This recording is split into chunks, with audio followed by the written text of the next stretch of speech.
آج جن شخصیت سے میں گفتگو کرنے جا رہا ہوں ان کی گفتگو آپ ہر روز سنتے ہیں، لیکن میری کوشش ہوگی کہ آپ ان کی زندگی کو ذرا اور قریب سے دیکھیں اور سمجھیں۔ پوری دنیا میں وہ توجہ کا مرکز ہیں، ان کا تذکرہ ہر ٹی وی چینل پر، ہر سوشل میڈیا پر ہے، اور میری خوش قسمتی ہے کہ میں ان کے پاس آج بیٹھا ہوا ہوں۔ Honourable prime minister of Pakistan, وزیر اعظم جناب عمران خان صاحب، السلام علیکم۔ وعلیکم السلام نجم۔ کیسے ہیں سر آپ؟ جی بالکل ٹھیک۔ بہت بہت شکریہ، آپ نے میرے لیے وقت نکالا۔ سر، بچپن سے یہ سنتے ہوئے بڑے ہوئے کہ پاکستان کا تو کچھ نہیں ہو سکتا، یہ تو ایسے ہی چلے گا، اور قومیں تو وہ ہوتی ہیں جیسے چائنیز، جاپنیز، جرمن، جو صدیوں سے قومیں ہیں، ہم تو قومیتیں ہیں، اکٹھے ہوئے ہوئے ہیں۔ پچھلے کچھ عرصے میں ایک میریکل ہوا ہے سر، کہ آپ نے تمام صوبوں کو ایک قوم بنا دیا ہے، اور وہ کسی نسل، کسی زبان، کسی علاقائی قوم یا سندھی پنجابی کے نام پر نہیں، آپ نے پاکستان کے نام پر اکٹھا کیا، آپ نے امر بالمعروف اللہ کے نام پر اکٹھا کیا، اور سب سے بڑھ کے سر آپ نے شعور کی بیس پہ اکٹھا کیا، کیونکہ ایک پتھر توڑنے والے سے لے کے پی ایچ ڈی آپ کی بات کو سن رہا ہے اور فالو کر رہا ہے۔ سر، سب سے پہلے تو میں آپ کو خراج تحسین پیش کرتا ہوں پوری قوم کی طرف سے کہ آپ نے قوم کو جوڑ دیا۔ Sir, how do you feel about it? کیسی آپ کی فیلنگس ہیں؟ دیکھیں نجم، میرا تو ایک پولیٹکس میں بڑا لمبا سفر ہے، 25 سال 26 سال ہو گئے اس مہینے ہو جائیں گے، لیکن جو قوم کو جوڑنے کی بات ہے نا، وہ دیکھیں، وہ اصل میں جب تک جس مقصد کے لیے پاکستان بنا تھا اس مقصد کے اوپر ہم واپس نہیں آئیں گے تو کبھی بھی ہم قوم نہیں بن سکتے۔ ایک وجہ سے پاکستان بنا تھا، اور وہ تھا کہ علامہ اقبال کی جو خواب تھی کہ ایک ایسا ملک ہو جس میں جو صحیح معنی میں اسلام کے پرنسپلز ہیں ان کے اوپر وہ کھڑا ہو، اور وہ ایک ماڈرن سٹیٹ بنے جس میں دنیا کو ایک مثال بنے کہ اصل میں اسلام کیا ہے۔ اور وہ ہمیشہ انہوں نے علامہ اقبال کا پڑھیں تو وہ واپس جاتی ہے مدینہ کی ریاست کی طرف جو نبی صلی اللہ علیہ وسلم نے بنائی تھی۔ تو ان اصولوں کے اوپر جو کھڑی ریاست تھی جس نے پھر دنیا کی تاریخ بدل دی، دنیا کی تاریخ کا سب سے بڑا انقلاب تھا وہ، تو وہ علامہ اقبال کی وہ سوچ تھی کہ پاکستان ان پرنسپلز پہ کھڑا ہو کے اور اس نظریے پہ قوم بنے گا۔ وہ ہم بنے نہیں، ہم اس سے دور چلے گئے، ہم نے ہر قسم کی ازمز ایکسیپٹ کر لی، لیکن ہم نے کبھی اس پرنسپلز کے اوپر چلنے کی کوشش نہیں کی۔ اس لیے پھر آپ دیکھتے ہیں کہ صوبائیت بڑھ جاتی ہے، لسانیت بڑھ جاتی ہے، کیونکہ وہ جو وجہ ہے کہ جس وجہ سے پاکستان میں بننا تھا اور ہم نے ایک مثال بنی تھی دنیا میں، وہ بنے ہی نہیں ہم۔ اور اس ایسٹ پاکستان بھی اس لیے علیحدہ ہو، یہ یاد رکھیں کہ ایسٹ پاکستان میں 99% لوگوں نے ووٹ کی تھی پاکستان کے لیے، یعنی وہاں بہت زیادہ جذبہ تھا پاکستان کا۔ تو وہ اس کیوں گیا؟ کیونکہ ہمارا وہ جب نظریہ بیچ میں سے نکل گیا تو پھر سب نے اپنا سوچنا شروع کیا، اور وہ نظریے کے اندر جو سب سے امپورٹنٹ چیزیں تھیں وہ انصاف تھی۔ تو صوبوں نے بھی اکٹھا ہونا تھا انصاف کے اوپر، قوم ہر انسان نے اسٹیٹ کے ساتھ لگ جانا تھا کیونکہ اسٹیٹ نے اس کو انصاف دینا تھا، اس کو پروٹیکٹ کرنا تھا۔ اور پھر وہ دوسری چیز تھی ایک انسانیت، یعنی ایک فلاحی ریاست۔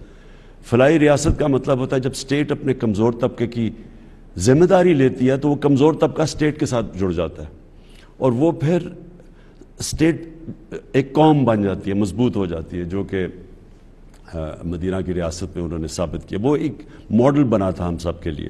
اور پھر ایک خوددار قوم جو کہ ایک لا الہ الا اللہ کے اوپر کھڑی ہوتی ہے، اور وہ پھر کسی کے سامنے جھکتے نہیں، اپنے پیر پہ کھڑی ہوتی ہے۔ اور پھر جو قومیں جب تک پیر پہ نہ کھڑے ہوں، جنہوں میں قومی غیرت نہ ہو، جنہوں میں بڑا مقصد نہ ہو، وہ پھر کبھی اوپر نہیں جاتی۔ سر، یہ اویئرنیس تو آپ کو پہلے بھی ہوگی، آپ نے دنیا گھومی ہے، آپ نے بہت پڑھا بھی، لیکن اس کے لیے پریکٹیکلی کام کرنے کے لیے ایک بہت بڑی ٹرانسفارمیشن چاہیے ہوتی ہے۔ میری آج کے اس انٹرویو کو جو سب سے بڑا مقصد ہے وہ یہ جاننا ہے کہ یہ جو آپ کی جو اندر تبدیلی آئی ہے، کیونکہ ہم نے وہ وٹنس کیا ہے نا ٹائم سر، کہ آپ کی جو فین فالوئنگ تو صرف عوام نہیں تھے سر، پیپل لائک امیتابھ بچن، شاہ رخ خان، عامر خان، مک جیگر اور دنیا کے سپر سٹارز آپ کو پسند کرتے تھے۔ سو اتنی شہرت میں تو اس کا 5% میں بھی لوگ آؤٹ آف کنٹرول ہو جاتے ہیں۔ اس جگہ پر انسان کی ایگو بھی بڑی ہوتی ہے, وہ اپنے کمفرٹ زون میں بھی رہنا چاہتا ہے, ولنریبل بھی ہو جاتا ہے, کبھی غلطیاں بھی ہوتی ہیں. لیکن آج آپ جس مقام پر ہیں, جو کام کر رہے ہیں, وہ بغیر عاجزی کے, بغیر ہیوملٹی کے پاسبل نہیں تھا. اندر کیا ہوا تھا سر؟ یہ لڑائی کیسے لڑی آپ نے, کس نے ہیلپ کیا, اور یہ کتنی مشکل تھی سر؟ دیکھیں نا, جب میں ایک بڑا خوش قسمت انسان وہ تھا جس نے جو اپنے لیے سپورٹس میں ٹارگٹ سیٹ کیے وہ اچیو کیے, اور پھر اس کی وجہ سے پاپولیرٹی بھی اور دنیا میں نام بھی ملا. تو ایک تو یہ ہوتا ہے کہ کئی دفعہ لوگ ایک خواب کی طرف جا رہے ہوتے ہیں, پہنچتے نہیں ہیں وہاں تک, لیکن میں وہ تھا جو پہنچ چکا تھا وہاں. تو وہ میں نے, اور وہ جو ساری گلیمر کی زندگی تھی, وہ ایک تو آپ باہر سے دیکھتے ہیں نا, ایک دور سے دیکھتے ہیں, اور ایک آپ پیچھے سے دیکھتے ہیں, تو وہ بھی میں دیکھ چکا تھا. اور میری جو ٹرانسفارمیشن تھی وہ ذرا لیٹ شروع ہوئی. اس کی وجہ یہ ہے کہ میں نے ریئلائز کیا کہ ہمیں صحیح معنی میں کبھی اسلام کی تعلیم نہیں دی گئی. گھر میں ماں میری بہت ریلیجس والد بھی تھے, لیکن جو ہمیں ایجوکیشن ملنی چاہیے تھی, مثلا سب سے اچھے اسکول میں تھا ایچ میں, لیکن ہمیں کوئی پریپریشن نہیں کی گئی کہ صحیح معنی میں کیا. مجھے تو یہ بھی نہیں پاکستان کیوں بنا تھا. پھر دوسرا کہ ہمیں جو سیرت تھی نبی کی وہ ہمیں نہیں پڑھائی گئی.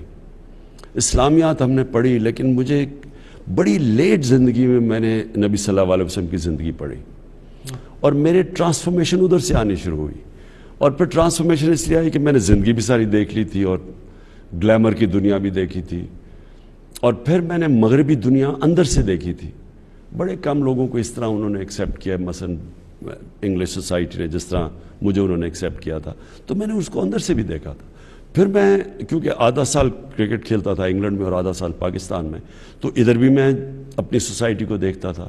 دونوں کی طاقت اور کمزوریاں بھی پتہ چلنی شروع ہو گئی. لیکن جو سب سے امپورٹنٹ چیز ہوئی کہ میں نے آہستہ آہستہ اپنی زندگی سے تجربے سے ریئلائز کیا کہ اصل میں وہ جو ہم نماز میں مانگتے ہیں سیدھا راستہ, وہ ہے کیا. تو ہمیں بڑا ایک غلط آئیڈیا تھا سیدھے راستے کا. میں یعنی مجھے جب میری والدہ, جب ہم سونے سے پہلے بچے ہوتے تھے تو وہ کہتی تھی کہ دعا مانگو اللہ سیدھے راستے پہ لگا. تو آہستہ آہستہ ہم سوچتے تھے وہ سیدھا راستہ تو بڑا بورنگ راستہ ہے, کیونکہ جو ہم فلمیں دیکھتے تھے اور جو ہمارے ہیروز تھے وہ جس راستے پہ تھے وہ سیدھا راستہ نہیں تھا. تو ان کا جو راستہ تھا وہ ایکسائٹنگ لگتا تھا, وہ اٹریکٹیو تھا, لیکن جو سیدھا راستہ تھا وہ بڑا بورنگ لگتا تھا. تو وہ میں نے آہستہ آہستہ نبی صلی اللہ علیہ وسلم کی جب سیرت پڑھی اور پھر قرآن کو سمجھنا شروع کیا, اور اپنے تجربے سے ریئلائز کیا کہ اصل میں سیدھا راستہ ہماری بہتری کے لیے, اور جس راستے کو ہم گلیمرس اور اٹریکٹیو سمجھتے ہیں وہ اصل میں ہماری بربادی کا راستہ ہے. یعنی وہ ہمیں خوشی نہیں دیتا. وہ اور پلیجر سیکنگ یعنی عارضی خوشی اور ہیپینس اور جو خوشی ہے اس میں ایکچولی فرق ہے. پلیجر سیکنگ کچھ اور ہے, وہ عارضی خوشی ہوتی ہے, اور وہ ایکچولی آدمی کو ایک غلط طرف لے جاتی ہے, ایڈکشن کی طرف لے جاتی ہے, تباہی کی طرف لے جاتی ہے. اور جو اصل خوشی ہے وہ اصل میں سیدھے راستے میں ہے. اور سیدھا راستہ آسان راستہ نہیں ہے, مشکل راستہ ہے, اونچ نیچ ہے. اس اندر لڑائی ہوئی ہوگی نا سر؟ تو اگر آپ نبی صلی اللہ علیہ وسلم کی زندگی پڑھ لیں تو وہ تو کوئی آسان زندگی تو نہیں تھی, تو سارا وقت سٹرگل تھی, لیکن وہ پھر ایک انسان کی عظمت کا راستہ ہے. تو وہ ایکچولی یہ مجھے بڑا لیٹ سمجھ آئی زندگی میں کہ وہ اصل میں سیدھا راستہ ہماری بہتری کے لیے. ہم سمجھتے ہیں ہم اللہ کو خوش کر, یعنی اللہ کو کوئی فائدہ پہنچا رہے ہیں, اللہ کو تو کوئی فائدہ نہیں پہنچا سکتا. آپ نے ابھی ایک ورڈ کہا کہ سیدھا راستہ مانگتے ہیں سر, تو یہ بہت بڑی بات ہے سر, کیونکہ اکثریت تو پڑھتی ہے سر. نہیں, جب صراط مستقیم پڑھنا اور مانگنے میں زمین آسمان کا فرق ہے سر. اصل میں جی یہ تو اللہ کی دعائی, آپ 5 وقت میں نماز میں یہ کہتے ہیں کہ اللہ اس راستے پہ لگا جن کو تو نے ہمیں نیبتے, یعنی وہ راستہ اصل میں نبی صلی اللہ علیہ وسلم کا راستہ ہے, کیونکہ وہ اللہ کے محبوب تھے. سب سے زیادہ تو عروج ان کا کبھی ایسا انسان نہ آیا نہ آ سکتا ہے. تو وہ جو راستہ ہے وہ آپ آہستہ آہستہ ریئلائز کرتے ہیں کہ وہ چھوٹے سے آدمی کو بڑا آدمی بنا دیتا ہے. وہ جو میں بار بار اپنے نوجوانوں کو بتاتا ہوں, مولانا رومی کی سینگ کہ جب اللہ نے تمہیں پر دیے کیوں رینگ رہے ہو چونٹیوں کی طرح. تو پر تو آدمی کو ہوتے ہی ملتے ہی تب ہیں جب وہ اس راستے پہ جاتا ہے. تو سر یہ بات کی میرے نزدیک بڑی ویلیو ہے سر، اور آپ ماشاءاللہ آپ کی بات میں دیکھ رہا ہوں سر پچھلے کافی عرصے سے کہ وہ وقت گزرنے کے ساتھ ساتھ ہیوی ہوتی جا رہی ہے، اس میں ایمان بہت واضح ہوتا جا رہا ہے اور کلیئرٹی آتی جا رہی ہے سر، اور اس سے لوگ محسوس کر رہے ہیں اس کو، اس سے لوگوں کی آنکھوں میں آنسو بھی آتے ہیں اور وہ اس کو رسپونڈ بھی کرتے ہیں۔ یہ کیا حالات آپ کی بات اور ایمان کو زیادہ انٹینس کر دیتے ہیں، پختہ کر دیتے ہیں؟ نہیں، دیکھیں آپ کا زندگی کا تجربہ سب سے بڑا، کیونکہ آپ جیسی جیسی زندگی میں اونچ نیچ دیکھتے ہیں اور مختلف راستے، جس طرح میں دیکھ کے آیا ہوں، میں نے تو بڑی زندگی وہ ایسی زندگی گزاری ہے شاید ہی کسی کو اس طرح کا موقع ملے، کیونکہ دیکھیں ہماری جو یوتھ ہے، میں دیکھتا ہوں اب وہ جن چیزوں سے امپریس ہوتی ہے، اور جو پاپ میوزک اور یہ اور وہ، اور جو ہالی ووڈ سٹارز اور بالی ووڈ، تو اگر آپ اس کے پیچھے چلے جائیں پکچر کے تو آپ کو ایک اور ہی سین نظر آتا ہے، وہ میں نے دیکھا ہوا ہے۔ تو کیونکہ میں نے دیکھا وہ، اور اپنی زندگی میں پھر جو میں سمجھتا تھا کہ بڑے گلیمرس اور بڑی زبردست زندگی ہے، وہ جب میں نے اندر سے دیکھی تو اصل میں وہ ایسی ہے نہیں، وہ ایک معراج ہے جس کی طرف سے لوگ جاتے ہیں۔ اور اصل میں جو زندگی، جس طرح میں نے کہا، وہ جو ہم مانگتے ہیں اللہ سے سیدھے راستہ، وہ اس زندگی میں جو سکون اور خوشی ملتی ہے وہ اور کسی زندگی میں نہیں ملتی۔ اور میری یہ آبزرویشنز ہیں زندگی میں اتنا بڑا اسکالر نہیں ہوں، لیکن میں اپنی زندگی ہمیشہ سونے سے پہلے ہمیشہ اپنے دن کا جائزہ لیتا ہوں۔ تو میں نے جو اپنی سارا انالیسس کیا، جائزہ کیا اپنی زندگی کا، تو مجھے اور کلیئر ہوتا گیا کہ سیدھا راستہ کیا ہے، اور سمجھ آنی شروع ہوئی کہ جو ہم اتنی اپنا ٹائم ضائع کرتے ہیں، جو ہم اتنے بڑی گلیمرس زندگی، اصل میں وہ اتنی اٹریکٹیو نہیں ہے۔ سر بڑی عجیب بات ہے کہ کوئی آپ کی بات سے انسپائر ہو رہا ہے اور کوئی کہتا ہے کہ یہ محض باتیں ہیں۔ یہ بڑی عجیب بات ہے کہ کسی کو وہ بات لگ رہی ہے اور کسی کا حال خراب ہو رہا ہے وہ سن کے کہ یار میرا تو ایمان بڑھ رہا ہے یہ بات سن کے، کیونکہ یہ جو بات آپ کرتے ہیں یہ ایسے ہو نہیں سکتی اگر زندگی میں تبدیلی نہ آ رہی ہو، یہ ممکن ہی نہیں ہے۔ اور میں اس بات کا گواہ ہوں سر کہ ایک آدمی جو کچھ اور لائف گزار رہا ہے اس کی زبان سے ایمان کی بات نکل ہی نہیں سکتی سر، یہ اللہ کو میں گواہ کر کے آپ کو بتا رہا ہوں جو میرا ایکسپیرینس ہے سر۔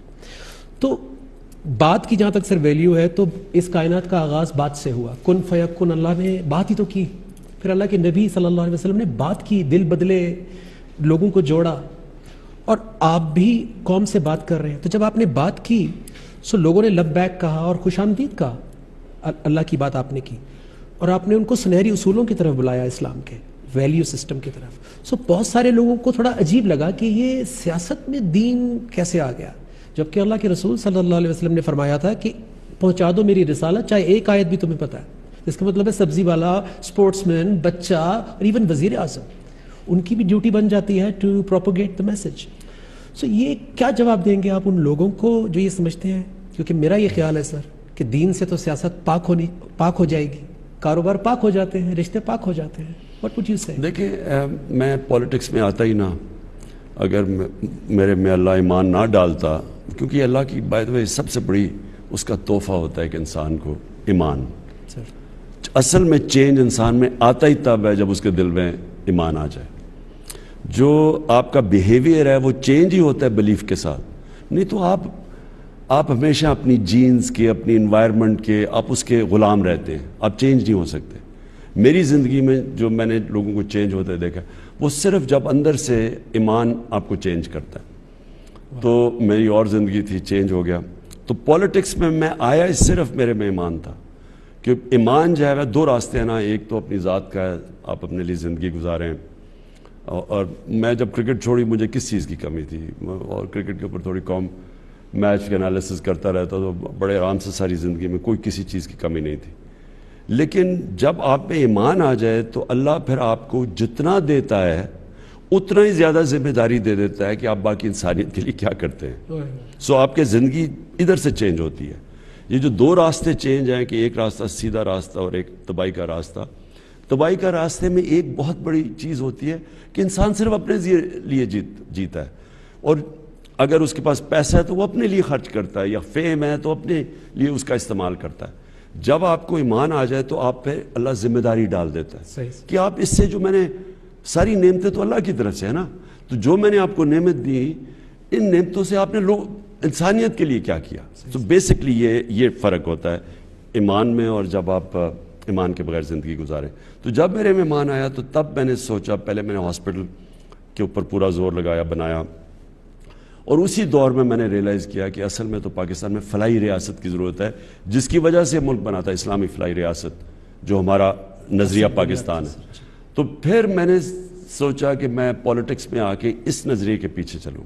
تو میں پولیٹکس میں آیا اس لیے تھا. آپ مقصد کے ساتھ آئے تھے اور پہلے دن سے ایاک نعبد و ایاک نستعین ہمارا نصب العین تھا. کاروبار نہ انڈسٹریز نہ, اور اس کو ہم نے اپنا نصب العین بنایا, اور پھر ہم نے اسلامی فلاحی ریاست اپنا آبجیکٹو بنایا. تو جب میں پرائم منسٹر بنا تو میں نے یہ بھی سوچا کہ میں نے لوگوں کی, ایک پرائم منسٹر باپ کی طرح ہوتا ہے, تو میں کوشش کروں کہ اپنے نوجوانوں کو وہ راستہ, اس راستے پہ لگاؤں جس پہ ان کی بہتری ہے. تو اب اس میں کئی دفعہ بولتا ہوں, کئیوں کو اثر ہوتا ہے, کئیوں کو نہیں ہوتا. وہ تو زبردستی تو ہے ہی نہیں دین میں, لیکن انسان کو کوشش ضرور کرنی چاہیے.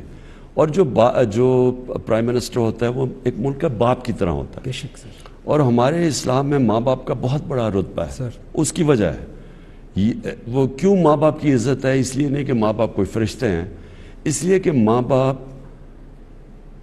اپنے بچوں کی بھلائی چاہتے ہیں. تو وہ اگر زندگی میں انہوں نے غلطیاں بھی کی ہیں, گناہ بھی کیے ہوں, لیکن وہ چاہتے ہیں کہ بچے نہ اس راستے پہ چلیں.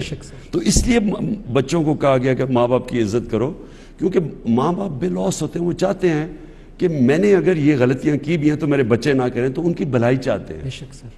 سر اس مقصد کے ساتھ ساتھ آپ کا وزیر اعظم بننے کا ایک اور مقصد بھی مجھے نظر آتا ہے سر, اور میں آپ کو, اتفاق کی بات ہے سر, آپ کو شاید یاد نہیں ہوگا, 2004 میں 9/11 کے بعد جو پہلا پاکستان ڈے پریڈ ہوئی تھی, آپ اس کا آخری خطاب دے رہے تھے اور میں آخری پرفارمر تھا. میں نے اپنی حمد وہاں پہ پڑھی تھی.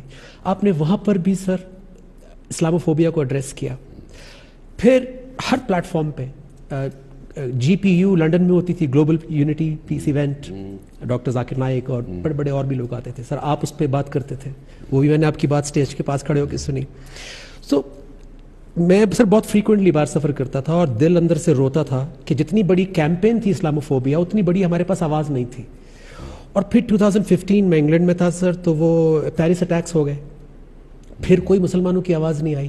وہ پوپ فرانسس بولے ہمارے حق میں کہ انہیں ہمدردی ہے مسلمانوں سے, اور فریڈم آف سپیچ کی ایک لمٹ ہونی چاہیے. تو کوئی آواز نہیں آئی مسلمانوں کی. پھر سر وہ وقت آیا, اللہ نے سنی کہ وہ آواز پاکستان سے اٹھی, اور سب سے بڑے دنیا کے پلیٹ فارم یونائٹڈ نیشنز سے وہ آواز آپ نے پوری دنیا کو بتایا کہ اسلام کی اسپرٹ کیا ہے, فریڈم آف سپیچ کیا ہے, اور اللہ کے رسول صلی اللہ علیہ وسلم سے ہماری کیا ایسوسیشن ہے. تو اس پہ میں اور پوری قوم آپ کی شکر گزار ہے, اینڈ آئی ایم شیور کہ 1.5 بلین مسلمس وہ بھی آپ کا شکریہ ادا کرتے ہیں. تو سوال سر یہ ہے کہ وزیر اعظم بننے کے جو مقاصد تھے, مجھے ایسا لگتا ہے کہ یہ بھی ایک مقصد تھا آپ کا شروع سے, کیونکہ آپ اس کو ایڈریس کر رہے تھے سر. دیکھیں, میں نے کیونکہ میری باہر جانا, میرے بچے جب میری طلاق ہوگی تو بچے انگلینڈ میں تھے, تو مجھے جانا پڑتا تھا انگلینڈ. اس سے پہلے میں کاؤنٹی کرکٹ کھیلتا تھا انگلینڈ میں, پتہ نہیں 18 سال, اور پھر تو شادی اور بچوں کی وجہ سے مجھے انگلینڈ زیادہ جانا پڑتا تھا. تو میں یہ ایک اسلاموفوبیا کو اپنے سامنے بڑھتے دیکھا ہے. یہ شروع ہوا تھا سلمان رشدی نے جب کتاب لکھی تھی, تو اس کے بعد جو ایک ریاکشن آیا مسلمانوں کا, اور پھر مغرب کا ریاکشن اس کے خلاف آیا مغربی دنیا میں. اور میں نے دیکھا کوئی مسلمان اسکالر بڑھ کے اس کو, نہ کوئی مسلمان ملک کے ہیڈز آف اسٹیٹ, کوئی اس کو کاؤنٹر ہی نہیں کرتا تھا. ان کو سمجھ نہیں آتی تھی, کیونکہ ان کے ملک میں زیادہ تر لوگوں کو سمجھ ہی نہیں ہے کہ مسلمانوں کے لیے نبی صلی اللہ علیہ وسلم کیسے ہمارے دلوں میں رہتے ہیں, ہم عزت کرتے ہیں, ہم ان کے لیے مرنے کے لیے تیار. ان کو یہ سمجھ ہی نہیں ہے, کیونکہ وہ مثلا اگر عیسائی بھی ہیں, بھی کرسچنز بھی ہیں, لیکن وہ حضرت عیسیٰ کو اس طرح نہیں کرتے جس طرح ہم. ان کے اوپر مزاحیہ فلمز بھی میں نے دیکھی ہیں, بنائی ہیں, یعنی ان کا اور طریقہ. مجھے یہ پتا تھا, تو میں ہر فورم پہ یہ بولتا تو رہتا تھا کہ کوئی اس کے اوپر بولو, لیکن کوئی بولتا ہی نہیں تھا. تو فاصلے بڑھتے رہے. مسلمانوں کو وہ کہتے تھے آزادی کے رائے کے اگینسٹ ہیں, فریڈم آف ایکسپریشن کے اگینسٹ ہیں. مسلمان سمجھتے تھے جان کے ہمیں ہمیں پرووک کرتے ہیں اس طرح کی چیزوں سے. تو میں نے میں جب پرائم منسٹر بنا تو میں نے پھر تب سے کوشش کی کہ میں مسلمان دنیا کے ہیڈز آف سٹیٹس کو اس چیز کا آگاہ کروں کہ یہ بڑا ظلم ہو رہا ہے جو کروڑوں مسلمان رہ رہے ہیں مغربی دنیا کے اندر ان کے لیے, کیونکہ ان کو ہر باری جب پھر 9/11 آ گیا, 9/11 میں دہشت گردی کو اسلام کے ساتھ جوڑ دیا, اور پھر یہ دونوں ایک وہ نبی صلی اللہ علیہ وسلم جب شان میں گستاخی کرتے تھے تو ایک تب ریاکشن آتا تھا, اس کے اوپر وہ ہمیں برا بھلا کہتے تھے کہ جی یہ بڑے تنگ نظر ہیں, اور دوسری طرف جوڑ دیا ہمیں اس کے ساتھ ٹیررزم کے ساتھ, اسلام اور ٹیررزم. تو مسلمانوں کو بڑا برا ٹائم گزرا. تو میں نے اس لیے شروع کیا, پہلے میں نے OIC میں بات کی کہ آپ سب کو ہیڈز آف سٹیٹس کو ہمیں یہ اٹھانا چاہیے, پھر میں نے UN کے اندر بھی کی اور پھر مسلسل کرتا رہا. تو یہ بہت بڑی ایک اللہ کا شکر ہے, پاکستان کو اعزاز ہے کہ ہم وہ ملک ہیں جس نے 15 مارچ کو دنیا میں اینٹی اسلاموفوبیا دن اب ہے. اس کا مطلب کہ اب دنیا ایڈریس کرے گی کہ جو مسلمانوں کے کنسرنز ہیں. بے شک سر. سر ایک اور اسلاموفوبیا کی طرف میں آپ کی توجہ دلانا چاہتا ہوں جو کہ پاکستان کے اندر ہے, یعنی نوجوان نسل جس میں بھی تھا سر, کہ لگتا تھا کہ اسلام پابندیاں ہیں, جیسے آپ نے کہا سوشل لائف چلی جائے گی اور یہ ہو جائے گا وہ ہو جائے گا. سو اس کے لیے آپ کا کیا پلان ہے, اور NRA جو ہے رحمت للعالمین اتھارٹی وہ اس کو جی یہ دیکھیں نجم, میں نے جب کیونکہ میں خود اس پروسیس سے گزرا ہوں نا, ہم HSN میں تھے, ہمارے سارے ہیروز مغربی, ہمارے سارے فلم ایکٹرز ہالی ووڈ کے, ہمارے سپورٹ سٹار وہ سارے باہر کے تھے, اور ان کی زندگی بالکل جو ہم آئیڈلائز کرتے تھے وہ بالکل زندگی مختلف تھی, جو ہمیں بتایا جا رہا تھا سیدھا راستہ ہے تو بالکل مختلف تھی. تو آپ جب ہمیں کوئی کہتا تھا کہ سیرت نبی ایکسپلین کیے بغیر کہ وہ کیا, دیکھیں اصل میں ہم ایک چیز ایکسپلین نہیں کر سکے. میں اپنی زندگی سے کیونکہ مجھے کسی نے HSN کالج میں یہ چیز نہیں ایکسپلین کیا کہ نبی صلی اللہ علیہ وسلم دنیا کی تاریخ کے سب سے گریٹسٹ انسان ہیں. یعنی آپ اگر مسلمان ہو یا نہ ہو, کسی کی اچیومنٹ نہیں ہے جو ایک انسان نے اچیو کیا, اور وہ ہسٹری کا حصہ ہے. باقی اللہ کے پیغمبر ہسٹری میں ان کے مینشن نہیں, ان کا جب پیدا ہوئے, جب مدینہ آئے, جب دنیا سے سارا ریکارڈ ہے. اور یہ فنومینا کبھی مجھے کسی نے ایکسپلین نہیں کیا, یہ میں نے آج سے آہستہ بعد میں کتابیں پڑھ کے مجھے سمجھ آئی اس کی. اب وہ ہمیں کیوں اللہ کہتا ہے کہ ان کے راستے پہ چلو, ہماری بہتری کے لیے. ہم یہ نہیں سمجھتے, ہمیں کسی نے نہیں بتایا, اور وہ اس لیے کہ وہ دنیا کے سب سے کامیاب انسان تھے. تو جب ہم کتابیں پڑھتے تھے اپنے رول ماڈلز کی, سپورٹس مین کی, کسی کتاب پڑھی جو پھر مثلا بل گیٹس کے لوگ پڑھتے ہیں کہ بڑا گریٹ انسان ہے, تو ہم, لیکن اصل میں اللہ ہمیں یہ کہہ رہا ہے کہ اب ان کی جو دنیا کا سب سے گریٹسٹ انسان ہے ان کی زندگی سے سیکھو, کیونکہ ان کو جب آپ ان کے پرنسپلز اپنائیں گے تو آپ بھی اوپر آ جائیں گے. کیونکہ جو بھی نبی صلی اللہ علیہ وسلم کے ارد گرد لوگ تھے, جو ان کے صحابہ تھے, سب گریٹ بن گئے. دنیا کی تاریخ میں اتنے تھوڑے ٹائم میں اتنے زیادہ گریٹ انسان کبھی آئے نہیں ہیں. اور یہ تاریخ کا حصہ ہے. ایک کتاب ہے, ایک انگریزی کی کتاب ہے, دی عرب کانکویسٹ, وہ سارا لکھا ہوا ہے کہ نبی صلی اللہ علیہ وسلم جانے کے بعد کتنے, یعنی ایک پرولیفریشن تھا, ایک کے بعد دوسرا عظیم آدمی تھا, کوئی کدھر جا رہا ہے کوئی کدھر, اور ایک ان میں عجیب سی ایک انہوں نے ڈال دیا. یعنی وہی جو مولانا رومی کی سینگ ہے کہ انہوں نے انسان کو پر دے دیے, وہ سارے بڑے انسان بن گئے. تو اس لیے اللہ ہمیں کہتے ہیں قرآن میں کہ ان کی زندگی سے سیکھو. ہمیں اس چیز کا نہیں پتا تھا, اور مدینہ کی ریاست اس لیے وہ ان کی سنت تھی, اور مدینہ کی ریاست بیس بنا جدھر سے مسلمان سویلائزیشن اٹھا اور کئی 100 سال تک دنیا کی امامت کی. وہ پرنسپلز آج بھی ویلڈ ہے. مجھے یاد ہے لوگ ہمیں کہتے تھے وہ جی 14 سال پہلے کی بات نہ کرو, لیکن وہ سارے پرنسپلز جو بھی آج ترقی یافتہ ملک ہے وہ کہیں نہ کہیں ان کے پرنسپلز یوز کر رہا ہے. مثلا سوئٹزرلینڈ کچھ بھی نہیں ہے, امیر ترین ملک ہے, رول آف لا بھی وہاں ہے, فلائی ریاست بھی وہاں ہے, خودداری بھی ان کے اندر ہے. ادھر چلے اسکینڈینیویا, زبردست فلائی ریاست. چائنا اٹھا کیسے, انہوں نے وہی لوگوں کو غربت سے اوپر اٹھایا اور رول آف لا یعنی ان کا بڑا تکڑا احتساب ہو. انہوں نے یعنی جو پرنسپلز مدینہ کی ریاست میں سیٹ کیے تھے وہ ہر ماڈل سٹیٹ استعمال کرتی ہے. تو سر آپ اور وہ مسلمان دنیا میں نہیں ہے. آپ مسلمان دنیا میں دیکھیں وہ جو پرنسپلز اب یہاں نہیں ہیں وہ ہر ان ملکوں میں جو کامیاب ہیں. سر آپ کو یہ نہیں لگتا کہ رول ماڈل بھی مسنگ تھا جو جس سے لوگ ریلیٹ کر پاتے ہیں؟ کیونکہ جس نے بریانی بنائی ہے وہی سکھا سکتا ہے کہ بریانی کیسے بنتی ہے. آپ کی بات کنیکٹ ہو رہی ہے بیکاز آپ کے پاس کمپیریزن ہے, آپ وہ زندگی گزارتے ہوئے یہاں پہنچے ہیں, جو کہ بہت سارے علماء کو میں نے سوشل میڈیا پہ اپریشیٹ کرتے ہوئے سنا ہے آپ کو کہ آپ نے لوگوں کو بہت ساری وہ باتیں سمجھائی ہیں جو 75 ایئرز میں جیسے کلمہ ہے نہیں پہنچا اس طریقے سے. ہم سمجھتے رہے کہ صرف پڑھنا ہے, اس کو لیو کرنا ہے. لا الہ الا اللہ ایک انسان کی لبریشن ہے, یعنی ایک انسان کو آزاد کرتا ہے. وہ جو اقبال کا شاہین ہے نا, وہ شاہین بن ہی نہیں سکتا جب تک لا الہ الا اللہ اس کے ذہن میں اس کے دل میں نہ. لا الہ الا اللہ کا مطلب کہ آپ کسی, یہ شرک ہے کہ کسی کو آپ اللہ کے علاوہ کسی سامنے جھکیں, چاہے وہ ملک ہو, چاہے سپر پاور ہو, چاہے وہ کوئی انسان ہو. جدھر آپ یعنی اپنی غیرت, اور لا الہ انسان کو غیرت دیتا ہے, آپ ایک خوددار انسان بناتا ہے اور بڑے کام خوددار انسان کرتا ہے. سو وہ یہ جو میں نے آپ کو بتایا کہ جو ایک دم اتنے عظیم لوگ آ گئے, جو ان کے ارد گرد تھا نبی صلی اللہ علیہ وسلم, وہ کہاں سے کہاں پہنچ گئے. اس کی وجہ ہے کہ انہوں نے ان کو آزاد کر دیا, ایک ہیومن پوٹینشل کو انہوں نے آزاد کر دیا. اور یہ سب سے بڑا پرابلم ہوتا ہے کہ ہم اللہ نے ہمیں بڑا پوٹینشل دیا ہوا ہر انسان کو, لیکن ہم نے زنجیریں باندھی ہوئی ہیں اپنی, ہم اوپر نہیں جا سکتے. سب سے بڑا بت جو انسان کو ایک بڑا انسان بننے سے روکتا ہے وہ ہے یہ پیسے کا بت. یہ جو پیسے کی پوجا ہے, یہ میں نے بڑی تباہی دیکھی ہے انسانوں کے اندر. بہت بڑا الہ ہے سر.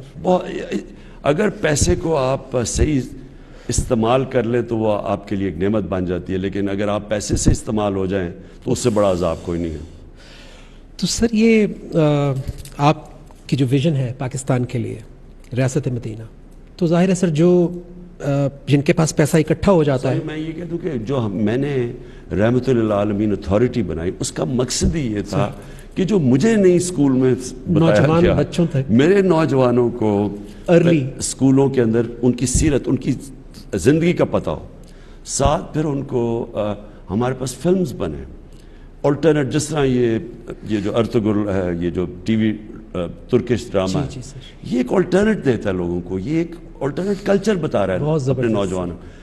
تو جب تک آپ اپنے نوجوانوں کو ایک پورا ایک ہالی ووڈ اور بالی ووڈ سے کلچر آ رہا ہے, جب تک آپ اس کا متبادل نہیں دیتے تو وہ تو وہی جائیں گے نا, آپ کیسے کریں گے. اور تو میں یہ رحمت للعالمین اتھارٹی صرف بچوں کو سیرت نبی نہیں, بلکہ اس میں اسکالرز ایک انٹرنیشنلی بھی مثلا جواب دیں اگر اسلام کے خلاف کچھ ہوتا تو کوئی ایک انٹلیکچوئل, ایک اسکالرلی جواب آئے, بجائے ایسے ہم توڑ پھوڑ شروع کر دیں, اپنا ہی ملک کا نقصان کریں. اور پھر فلمز بنے, سیریلز بنے مسلمان ہیروز کی, جس طرح یہ ترکی نے انہوں نے شروع کیا. اور پھر کارٹونز بچوں کے لیے, کیونکہ بچوں کے لیے کارٹونز بھی میں دیکھ رہا ہوں, وہ ان کے اندر ایک انڈوکٹرینیشن کر دیتے ہیں, پورا لائف سٹائل ہے سر. ایک وہ ان کو ہمارے ماں باپ میں عزت ہے, ہم بڑوں کی عزت کرتے ہیں. آپ ان کے کارٹونز دیکھیں, اس میں تو ایسا ہے ہی نہیں, کچھ ہے ہی نہیں سر. تو وہ ہمارا جو, اور ہمارے ہر اس کے پیچھے کچھ ہے. ہمارے جو اسلام کے آداب ہیں, جو ہمارا کلچر ہے, اس سب کے پیچھے کچھ نہ کچھ وجہ. مثلا پردہ ہے, پردہ صرف کپڑوں کا نہیں ہے, یہ ایک معاشرے کے اندر یہ اینٹی فحاشی ہے. اور فحاشی کی ایک بہت بڑا مسئلہ ایک معاشرے کے اندر تباہی کا ہے. مثلا یہ جو ریپ کیسز بڑھتے جا رہے ہیں, بچوں کے چائلڈ ابیوز جو پاکستان میں اب ہر دیکھیں, میں تو مجھے تکلیف ہوتی ہے اخباروں میں دیکھ کے کہ ہر جگہ اب آ رہا ہے کہ کبھی کوئی بچے سے زیادتی ہے, کچھ ہے, کبھی عورتیں ریپ ہو رہی. آپ اگر معاشرے میں فحاشی بڑھا دیں گے تو یہ کچھ نہ کچھ تو اس کا ایفیکٹ آئے گا نا. اور دوسرا پرابلم موبائل فون ہے. اب موبائل فون کے وہ مٹیریل آ گیا بچوں کے سامنے جو انسانی تاریخ میں کبھی بچوں نے اس طرح کی چیزیں ایکسپوز نہیں, بلکہ انسان نہیں ہوئے. موبائل فون کے اوپر آپ, اس میں بڑی ایجوکیشنل چیزیں ہیں, نالج ہے, سب کچھ ہے, لیکن اس میں پورنوگرافک مٹیریل آتا ہے جو کہ اگر آپ ماں باپ کا بچوں کے اوپر نظر نہ ہو تو وہ تو اسے ہینڈل نہیں کر سکتے یہ چیزیں. اس کے بڑے ریپرکشنز ہیں سوسائٹی میں, اور یہ ابھی ہمارے ملک میں نہیں, یہ دنیا کے اندر اس کے ریپرکشنز آ رہے ہیں. تو میں نے اس لیے سوچا تھا کہ ہم اپنے بچوں کو, اب روک تو نہیں ہم سکتے سوشل میڈیا کو, لیکن ہم کم از کم ان کو ایک جو ہمارا اسلام کا جو لائف سٹائل ہے ان کو آسان زبان میں بچوں کی شروع سے ان کو بتائیں تو صحیح وہ ہے کیا. اور آپ نے ایک انٹرویو میں بڑی مزیدار بات کی تھی کہ کم از کم ان کو ایک آپشن تو دیں, کیونکہ دین میں جبر تو ہے نہیں, دیکھیں نا, لیکن ایک رائٹ اینڈ رانگ کلیئر تو ہو جائے. دین میں اس لیے بلکہ آپ زبردستی کر ہی نہیں سکتے. سر یہ تاثر جاتا ہے, جو میں نے ڈومیسٹک اسلاموفوبیا کی بات کی تھی, تاثر یہی ہے کہ شاید یہ کوئی امپوز کیا جا رہا ہے ہمارے اوپر, دیکھیں نا, کیونکہ دیا اس طرح گیا, نہیں don't do this, don't do that, حرام ہے, یہ بھی سمجھایا نہیں سر. میں دیکھیں نا, اب یہ جو ٹی وی ڈرامہ ارطغرل, اب اس میں کوئی زبردستی تو نہیں ہے, آپ نے دیکھنا یا نہ دیکھیں, لیکن اگر آپ جب دیکھتے ہیں تو اس کے اندر ایک آلٹرنیٹیو لائف سٹائل آ رہا ہے, اس میں فحاشی نہیں آ رہی, اس میں اسلام بھی, بچوں کے لیے بھی کچھ ہے, فیملیز کے کچھ ہے, اور یہ اس طرح کے آپ کو میڈیمز چاہیے. آپ زبردستی کبھی کچھ نہیں کر سکتے. یہ بڑی غلط فہمی ہے کہ انسانوں کو آپ زبردستی کسی یعنی ریجیمنٹ کر سکتے, نہیں ہو سکتا یہ, لیکن آپ ان کو ہتھیار دے سکتے ہیں, اپنے بچوں کو تیار کر سکتے ہیں, ان کی تربیت کر سکتے ہیں تاکہ وہ سمجھ جائیں. میرا یہ کنٹینشن ہے کہ ایک دفعہ ایک کسی بھی نوجوان کے اندر پوری طرح سمجھ ہو کہ اس کا دین کیا ہے, اس کی تاریخ کیا ہے, پرنسپلز کیا ہیں, سیرت نبی کیا ہے, اس کو پھر دنیا میں جہاں بھی بھیج دو وہ پھر اس کا بیسک وہ تکڑا رہے گا. لیکن جب آپ کی فاؤنڈیشن ہی نہیں ہے تو آپ تو ہر چیز سے متاثر ہو جائیں گے. اور مغرب کا ٹیکنالوجیکل پروگریس اتنا زیادہ ہے کہ آپ تو اس سے متاثر ہو کے پھر پوری طرح ہی اپنا لیں گے, اس کی اچھائیاں برائیاں دونوں لے لیں گے. اس وقت جو مجھے خطرہ ہو رہا ہے کہ ہم کیونکہ ہمیں پوری طرح مغربی معاشرے کی طاقت اور کمزوریوں کا نہیں پتہ, مجھے خطرہ یہ ہے, اور یہ میں کئی دیکھتا ہوں اور ہمارے زمانے میں بھی یہی تھا, کہ ہم ان کی برائیاں لے رہے ہیں اور ان کی اچھائیاں نہیں لے رہے. کیونکہ ان کی اچھائیاں آپ اگر دیکھیں گے, مثلا امر بالمعروف, آپ اس معاشرے کے اندر اگر آپ نے امر بالمعروف دیکھنا ہے کہ اچھائی کے ساتھ کھڑے ہونا ہے اور برائی کو آپ نے ختم کرنا ہے, یا برائی کے خلاف معاشرے نے کھڑا, آپ ان معاشرے میں چلیں, آپ سوئٹزرلینڈ چلے جائیں, اسکینڈینیویا چلے جائیں, برطانیہ چلے جائیں, ایک معاشرہ ایکٹیولی لڑتا ہے ان کے اگینسٹ. آپ اگر کوئی پبلک کا پیسہ چوری کرے وہ اپنی شکل نہیں دکھا سکتا کہیں اس معاشرے میں. بڑی عجیب بات ہے سر, ویسے وہ مست لگتے ہیں لیکن جب کوئی ایسا لا بریک ہوتا ہے تو وہ ایک دم نہیں, ساری سوسائٹی, سارا میڈیا, ان کی سارا جو سوشل میڈیا ان کی, یعنی کسی جگہ پہ وہ آپ کو اوپننگ, ان کے پولیٹیشنز جو مرضی اندر سے ہوں, برائی کے خلاف سب کھڑے ہو جاتے ہیں. اور یہاں ہمارا یہ پرابلم ہے, جو سب سے بڑا نقصان کیا یہ کرپٹ لوگوں نے اس ملک کو بار بار حکومت کر کے, اور ان کے پھر جو پورا ایک سیٹ اپ ان کے ساتھ مل گیا, پورے مافیاز ان کے ساتھ مل گیا, میڈیا کے اندر بھی, کہ انہوں نے برائی کو برا نہیں کیا پاکستان میں. ہم اچھائی اور برائی کے اندر جو فرق ہے وہ ختم کر دیا انہوں نے, اور یہ سب سے زیادہ ایک معاشرے کو آپ نے تباہ کرنا ہے, اچھے برے کی تمیز ختم کر دیں. سر اللہ کے رسول صلی اللہ علیہ وسلم کو 23 سال لگے, بینگ رحمت للعالمین, خاتم النبیین, اصحابہ کرام ساتھ, پھر بھی 23 سال لگے سر فتح مکہ اور پھر وہ سوسائٹی بنتے. ہمیں تو سر 100 سال بھی لگ سکتے ہیں, وہ تو اللہ کے رسول تھے. لیکن آپ نے ایک آغاز کر دیا ہے, آپ نے ایک تصور دے دیا ہے. سو اللہ آپ کو انشاءاللہ ایک موقع جب اور دے گا تو پھر آپ کیا کریں گے سر, جو اس دفعہ اور ابھی تک آپ کو لگتا ہے کہ آپ نہیں کر پائے سر, اور انصاف کی بھی سر اس میں کیا ویلیو ہے؟ لیکن نجم پرابلم پتہ ہے کیا ہے, کوئی زندگی میں شارٹ کٹ نہیں ہوتا. آج تک کوئی بھی مجھے بتا دیں کسی نے کوئی بڑا کام کیا اور شارٹ کٹ لے کے کر دیا ہو؟ نہیں سر. کوئی لیڈر ہو جو شارٹ کٹ سے بنا, جتنے بھی بڑے اللہ کے لیڈر بنائے میں تو بالکل بھی نہیں ہے سر. نہیں, اور ایک جو امتحان کے بعد اور بڑا آ جاتا ہے. نہیں, لیکن نجم آپ دیکھ لیں کہ نبی صلی اللہ علیہ وسلم دنیا کے گریٹسٹ لیڈر تھے. اللہ نے ان کو 13 مشکل سال گزارے مدینہ کے, اور مدینہ کی ریاست بھی 3-4 بڑے مشکل سال تھے. تو مشکلیں جو آتی ہیں نا آپ کے اوپر, یہ انسان کے اندر سے وہ جو اللہ نے طاقت دیا, پوٹینشیل, وہ نکالتی ہے. جب آپ ریزسٹنس کے سامنے کھڑے ہوتے ہیں تو تب ہی انسان کی اندر صلاحیتیں نکلتی ہیں. اگر آپ آسان راستہ لے لیں, وہ جو دو راستے ہیں، ایک عظمت کا راستہ ہے، ایک تباہی کا، وہ آسان راستہ ہوتا ہے، انسان شارٹ کٹ لے لیتا ہے. تو یہ کہنا کہ ہم پاکستان میں کوئی ایک دم اس طرح کریں گے اور مدینہ کی ریاست بن جائے گی، ایسے نہیں ہوگا. یہ معاشرہ مل کے جد و جہد کرتا ہے. ایک اسٹیٹ، اس کی ذمہ داریاں ہوتی ہیں، وہ رول آف لاء قائم کرتا ہے، انصاف کے لیے پورے وہ کوشش کرتا ہے. وہ پھر ایک ویلفیئر اسٹیٹ بناتا ہے کہ ہر جو پیچھے رہ گئے زندگی ریس میں ان کی مدد کرے، جو فلاحی ریاست ہے. لیکن جو عوام ہیں ان پہ لازم کر دیتا ہے اللہ کہ وہ امر بالمعروف پہ کھڑے ہوں. یعنی وہ پھر ان کی ذمہ داری یہ ہے کہ بدی کو وہ ختم کریں، اچھائی کے ساتھ کھڑے ہوں، فیصلہ کریں اچھائی برائی کیا. ہر انسان جانتا ہے اچھائی برائی کیا ہے. سر یہ سب صرف عمران خان نے کرنا ہے یا پوری قوم کو اس میں اپنا حصہ ڈالنا ہے، بجائے کہ صرف جج کرنے کے یا کامنٹ کرنے کے کہ شاید آپ نے ہی کرنا ہے، آپ نے ہی کرنا ہے؟ پوری سوسائٹی کو اس میں اپنا رول پلے نہیں کرنا سر؟ یہ ہو ہی نہیں سکتا. یہ تو ایک سارا معاشرہ ایک اس طرف چلتا ہے. لیکن شروع میں تھوڑے سے لوگ ہوتے ہیں. سر آپ سارے اللہ کے پیغمبروں کی زندگی دیکھ لیں، بڑے بڑے لیڈرز کی زندگی دیکھ لیں. نیلسن منڈیلا کتنے لوگ تھے اس کے ساتھ شروع میں، پھر ایک سارا ہجوم آ جاتا ہے. اسی طرح ہمارے قائد اعظم محمد علی جناح، ہمارے گریٹسٹ لیڈر، کتنی دیر وہ جیسے پولیٹیکل ولڈرنس کی بات کرتے ہیں کہ کوئی بھی نہیں تھا ان کے ساتھ، تھوڑے سے لوگ تھے، اور پھر ایک دم وہ. تو یہ اللہ کا ایک یہ نظام اس نے بنایا ہوا ہے کہ آخر میں جو سچ پہ کھڑا ہوتا ہے، حق پہ کھڑا ہوتا ہے، وہ پھر پریویل کرتا ہے، قوم اس کے ساتھ چلتی ہے. سر آپ لوگوں کو کیا بتانا چاہیں گے کہ آپ پاکستان کو نیکسٹ 10-20 ایئرز میں یا اور زیادہ ٹائم چاہیے، کہاں دیکھتے ہیں سر؟ اصل میں جی کیا آپ کی ویژن ہے سر؟ میں آپ کو بتاتا ہوں. دیکھیں پاکستان 22 کروڑ کے لوگ ہیں، اور بدقسمتی سے ہمارے ایسے لیڈر ہیں وہ کہتے ہیں کہ بیگرز آر ناٹ چوزرز، یعنی کہ اگر ہم مقروض ہیں تو ہم غلام ہیں. تو اس کا مطلب ہم ساری زندگی غلام رہ جائیں گے.